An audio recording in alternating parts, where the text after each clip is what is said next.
खबर आपको देंगे। कराची के इलाके स्कीम 35 में मुबैना कब्जा माफिया की जानिब से रिहायशी सोसाइटी में दीवार की तामीर करने पर मकीन सरापा एहतजाज बन गए हैं। मज़ीद तफसीलात जानेंगे। डॉन न्यूज़ के नुमाइंदे शफी बलोच हमारे साथ मौजूद हैं। शफी, इस खबर से मुतालिक क्या तफसीलात हैं आपके पास?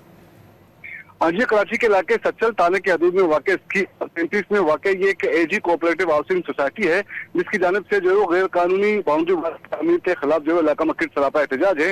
मकीनों का कहना है, मुजारिन का कहना है कि सिंध हाईकोर्ट की जानिब से हुक्म इम्तला जारी होने के बावजूद जो है वो एजी कोऑपरेटिव हाउस सोसाइटी की जानिब से गैर कानूनी दीवार तामीर की जा रही है, जो कि इतराफ सोसाइटियों की जमीनों को जो कब्जा किया जा रहा है। अल मुस्तफा हाउसिंग सोसाइटी के ये मकीन है और जिनका कहना है कि एजी हाउसिंग सोसाइटी जो है वो उनकी हदूद में आके दाखिल होकर उनकी हदूद में आके वो जमीन जो है वो कब्जा कर रहा है, जिसकी वजह से जो है वो न सिर्फ अदालत की अहकामात की खिलाफ वर्जी की जा रही है बल्कि नुक्स अमन का भी जो है वो खदशा पैदा हो रहा है, क्योंकि एजी हाउसिंग सोसाइटी की जानिब से जो है वो जो जमीन जो उसकी थी, लेकिन उसके बावजूद अब इतराफ की हाउसिंग सोसाइटियों की जमीनों पर भी जो कब्जा किया जा रहा है। और इस काम में जो है वो कहा जा रहा है मुजारिन की जानिब से कि ज़रा इंतजामिया और पुलिस की मामलत भी जो है वो हासिल है, और जबकि दूसरी जानब इलाका पुलिस जो है वो सूरत से बिल्कुल लाजमी का इजहार कर रही है। लेकिन वहाँ पर मौजूद मुजारिन का कहना है कि पुलिस की मोबाइल करिए और इसी दौरान जो है वो एजी हाउसिंग सोसाइटी से जो है गैर कानूनी जो है वो दीवार तामीर की जा रही है, जबकि एजी की जानिब से सोसाइटी की